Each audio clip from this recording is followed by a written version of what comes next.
Hello and welcome to On the Racing Line. I'm your host, Jim Perry.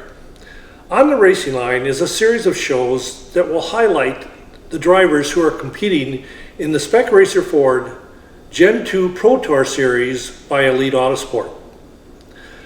During the show, you'll meet the drivers and learn about how they got involved in motorsports racing in general, and more specifically in the Tour.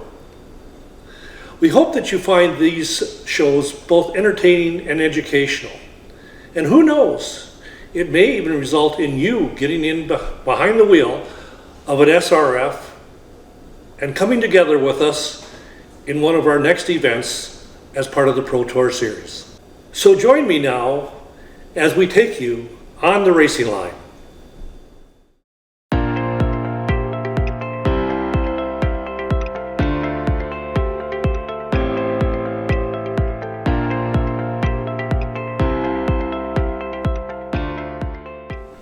Hello, my name is Joy Perry, and I am the race coordinator for P&B Motorsports, and I'm here to interview the principal of P&B Motorsports, who's Jim Perry, my husband.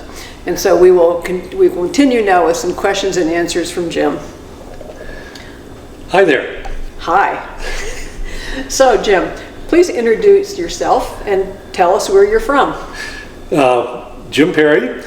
I live in Larson, Wisconsin, which is northeastern Wisconsin, not too far from where Green Bay is. I think people know that because there's a football team there, I believe. Okay. Have you always been involved in motorsports, or what's your background? Well, the background is an interesting one. I certainly am not a mechanical engineer or any sort of engineer whatsoever.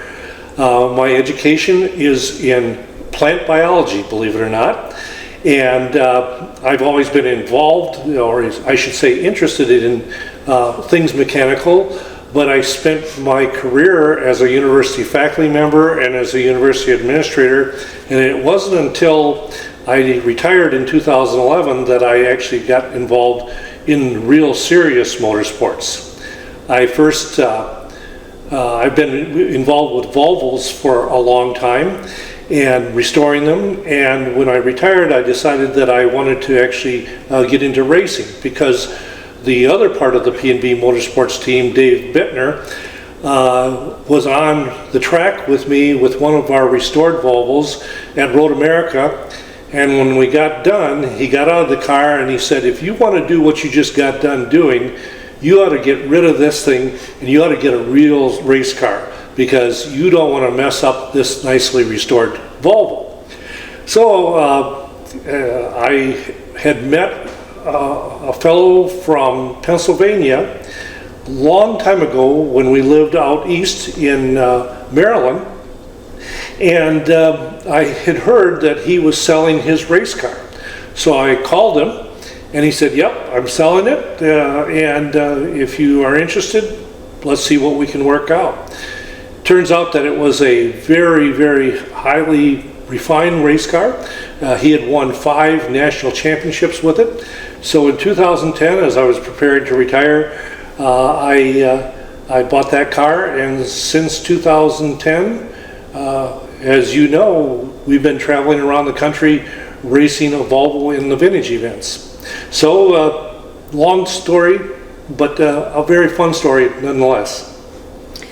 So tell us about your experience with the SRF. Another interesting story. Through the vintage racing, I met a fellow who was running a Triumph Spitfire. And like all vintage racers, he would race it and it would break, and he would fix it and he would race it and it would break again. And I think he got tired of doing that, and he ended up buying something called a Spec Racer Ford. I'd never seen a Spec Racer Ford. I didn't know what the car was all about. But one day he asked me if I was interested in running an enduro race. I think it was about an hour-long race with him at the Milwaukee Mile. And I thought, well, why not? Let's see what this car looks like. I'd never been in one. We had a track day as a consequence of the businesses that we were in down at Road America, and he said, come on down to Road America and I'll let you drive the car. I did that. I only spun once at turn 5, didn't wreck anything, didn't damage anything, and said, oh, this was a lot of fun. So a couple weeks later, we ended up going to the Milwaukee Mile, and I got into it for the first half of the Enduro, and I won my half. Scott got into it for his second half, and he won his half, and Lord knows he actually, we won that Enduro event. And then what happened is he started working on us to buy a Spec Racer Ford, because he said, you won't have to actually repair it all the time. You just drive it off the trailer, race it, drive it back on the trailer, and rinse and repeat again. So, you know, I thought, well, that's kind of interesting. And as you probably recall, we talked about this and you said, no, we don't need 2 race cars. I did say that. You did. And then Scott started working on you a little bit. And eventually, I think it kind of came around, and as I recall, you sort of said, well, okay, if you really want to have that Spec Racer Ford, that's okay, but we're not going to race any more than we're racing now, right? And I said, oh, no, we won't do anything more than that.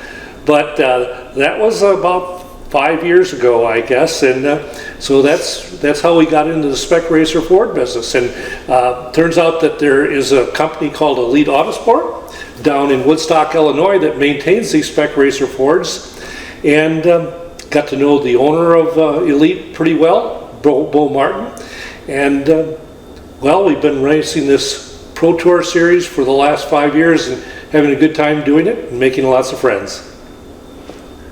And where do you race? What are some of your favorite tracks? Well, we've raced the Volvo around the nation. We've been to Watkins Glen, Road Atlanta, Portland International, Kent Raceway, of course Road America, Blackhawk Farms, Groton, Gingerman. Of course, most of the racing has been in the Midwest, but the Spec Racer Ford has been restricted right now to the Midwest. Do I have a favorite track? I think the favorite track is whichever one I'm on at the present time. Blackhawk Farms races ranks right up there, largely I think because we've had some pretty good success at Blackhawk. A relatively small track by contrast to Road America, not quite as fast, but it's been a fun time. And Road America is also a favorite because it's relatively local and it has a whole lot of history, and a lot of people know it. Not too many people know Blackhawk Farms outside the area. Anything else you'd like to tell us? Well, I guess I'd like to actually recognize the people that have been part of the P&B Motorsports team. You're high on the list, of course, because you have become the chief torque wrencher at times, in addition to being the race coordinator. But I'd also like to sort of recognize the B part of P&B. I mentioned Dave Bittner. Dave has been really instrumental in sort of teaching me about some of the nuances of auto mechanics and performance mechanics that I thought I probably didn't even need to know. I learned very quickly that I knew a whole lot less than was needed, and Dave was very, very helpful in doing that. And then there's the other people like Dave and Sue Farrington from Pennsylvania themselves, who have helped us out. And of course, Dwayne Mateka, who helped get me into this in the first place. In general, it's been a really fun time for us. It's certainly occupied our time, and as you have said, rather appropriately, it's probably the fastest way to turn money into noise, as you can imagine. But we sure have had a good time doing it, haven't we? Yes, we have. So thanks very much for the interview, and I hope that you will continue to support the P&B Motorsports endeavor. Okay. Thank you for joining me, and thanks to all who have worked so hard to make the SRF GEN2 Pro Tour Series such a success. Our sponsors for the series have been Elite Autosport, Bulldog Security, VTO Wheels, Hoosier Tires, SCCA Enterprises, and Blackhawk Farms Raceway. Thanks also to all of the crews, the fans, and all the competitors that have been part of the series for the last several years. And we'll see you again next time on the Racing Line.